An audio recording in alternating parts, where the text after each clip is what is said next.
Okay, this next thing that I wanted to show you is this hand axe.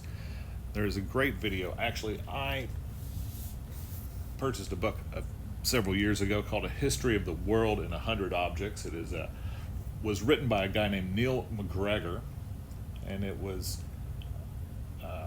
From the Hand Axe to the Credit Card, A History of the World in 100 Objects. And it is a really good book. I really enjoyed it. It's from the British Museum, and this hand axe is in that book. I wanted to share with you right now a little video that explains it a little better. What do you take with you when you travel?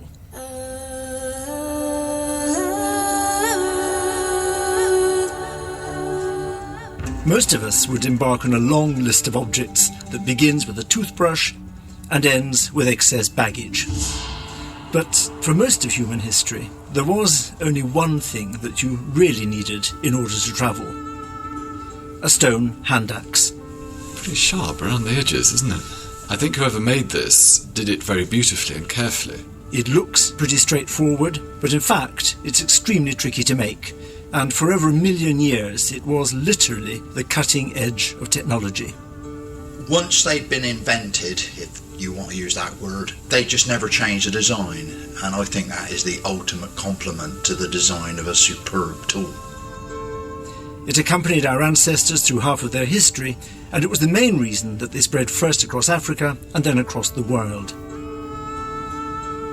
A history of the world in 100 objects.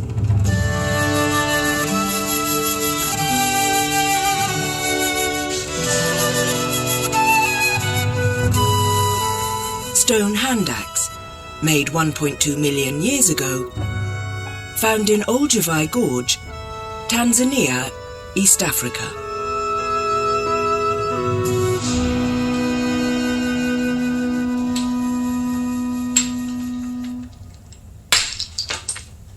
For 1 million years, the sound of making hand axes provided the percussion of everyday life. Anyone choosing 100 objects to tell a history of the world has to include a hand axe. All of this week, I'm looking at objects from the very earliest moments of human history. Every object I've chosen is a document of the world in which it was made, but also marks a critical stage in the process by which we became fully human. And what I think makes this stone axe so interesting is how much it tells us not just about the hand, but about the mind that made it.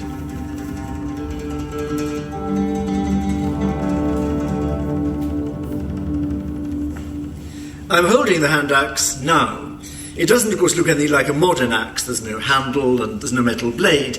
It's, in fact, a piece of grey-green volcanic rock, a very beautiful grey-green, and it's in the shape of a teardrop.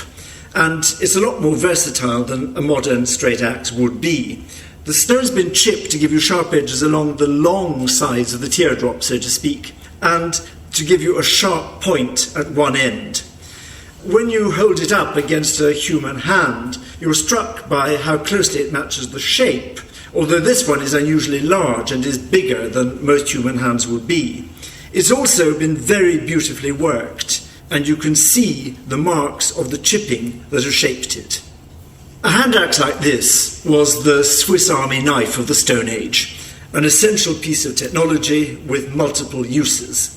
The pointed end could of course be used as a drill, while the long blades on either side will cut trees or meat or scrape bark or skins. You can imagine using this to butcher an elephant, to cut the hide and remove the meat.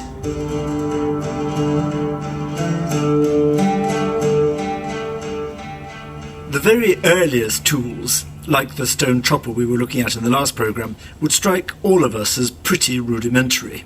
They look like chipped cobbles, and they were made simply by taking one large piece of stone and striking it with another, chipping off a few bits to make at least one sharp cutting edge. But this hand axe is a very different matter. Now you can see here I've selected a piece of flint which is relatively long and thin. Not a great deal of work to thin it down. This is the expert stone napper, Phil Harding. And what I do is I select a hard stone hammer, in this case a quartzite pebble about the size of a cricket ball, and I elect to hit it in one place. And this is where I start to nap. Now you can see why they call it cracking, can't you, eh? Now once I've taken one flake off, what I do then is I turn the flint over and I take a flake off the other side. And then I turn it back again. And pretty much by the time I've got all the way round, you can actually see that what I've done is made a very crude form of the final implement. It is rounded and it's got flaking on both sides, but crucially it's got a cutting edge that goes all the way round. Simply watching a practiced napper at work shows just how many skills the maker of our hand axe must have possessed. Hand axes are not things you just knock off. They're the result of experience, of careful planning, and of skill learned and refined over a long period. Now, if I really wanted to refine that, and people did want to refine that, they really were creative people. They wanted to make beautiful objects, not just functional objects. What they could then do is change the hammer from a big stone hammer to a hammer that is much softer. A piece of antler is a perfect hammer. And what we would do then is actually thin the piece down and refine the shape, work our way around. And in about perhaps 10 to 15 minutes, there's your hand axe.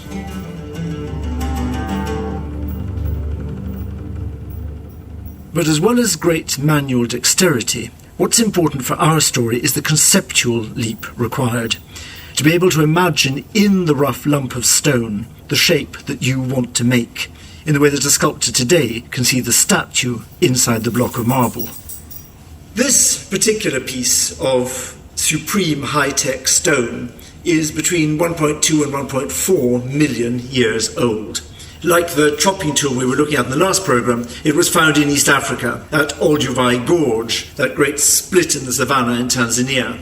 But this comes from a higher geological layer than the chopping tool. And there's a huge leap between those earliest first stone tools and this hand axe, because I think it's in this tool that we find the real beginnings of modern humans. The person that made this is, I think, a person we would have recognised as someone like us. All this carefully focused and planned creativity implies an enormous advance in how our ancestors saw the world and how their brains worked. But this hand axe may contain the evidence of something even more remarkable. Does this chipped stone tool hold the secret of speech? Was it in making things like this that we learned how to talk to one another? Recently, scientists have looked at what happens inside the brain when a stone tool is being made. They've used modern hospital scanners to see which bits of the brain are used when a napper is working with stone. And surprisingly, the areas of the modern brain activated when you're making a hand axe overlap considerably with those you use when you speak. It now seems very likely that if you can shape a stone, you can shape a sentence. Of course, we've no idea what the maker of our hand axe might have said, but it seems probable that he would have had roughly the language abilities of a 7-year-old child. But whatever the level, this early speech would clearly have been the beginnings of a quite new capacity for communication. And that would have meant that people could sit down to exchange ideas, plan their work together, or even just to gossip. If you can make a decent hand axe like this one, it's a good bet that you're well on the way to something that we would all recognise as society. So, 1.2 million years ago, where are we? We can make tools like our hand axe that help us control our environment and in fact transform it. The hand axe gives us not just better food, but can also skin animals for clothing and strip branches for fire or shelter. Not only this, we can now talk to each other, and we can imagine something that isn't already in front of us. What next? The hand axe is about to accompany us on a huge journey, because with all these skills, we're no longer tied to our immediate environment. If we need to, even if we just want to, we can move. Travel is possible, maybe even desirable, and we can spread beyond the warm savannas of East Africa and survive, perhaps even flourish, in a colder climate. The hand axe is our passport to the rest of the world. And in the study collections of the British Museum, you can find hand axes from all over Africa, Nigeria, South Africa, Libya, but also from Israel and India, Spain and Korea, even from a gravel pit near Heathrow Airport.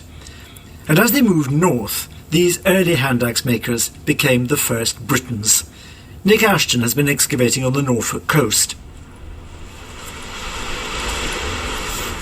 In front of us here we have these 30-foot cliffs which are composed of these clays and silts and sands, and these were laid down by massive glaciation around about 450,000 years ago, which even reached the outskirts of North London.